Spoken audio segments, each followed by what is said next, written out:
नाम घेताना ते पवित्र वाटले पाहिजे। प्रत्येक वेळी नाम घेताना ते जिवंत आहे असे वाटले पाहिजे। त्यासाठी होऊन गेलेल्या प्रिय अप्रिय घटनांचे चिंतन करणे आणि भविष्याची कल्पना करणे हे सोडलेच पाहिजे। नामस्मरणाची संगत घडण्यासाठी त्याला महाराजांच्या वचनाची जोड द्यावी।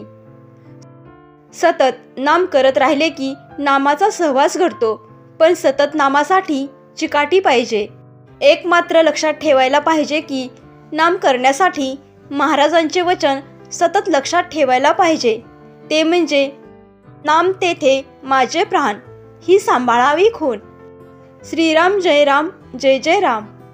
व्हिडिओ आवडला असेल आणि तुम्ही जर या चॅनलवरती नवीन असाल आणि स्वामी भक्त असाल तर चॅनलला सबस्क्राईब करा आणि कमेंटमध्ये श्री स्वामी समर्थ लिहायला विसरू नका।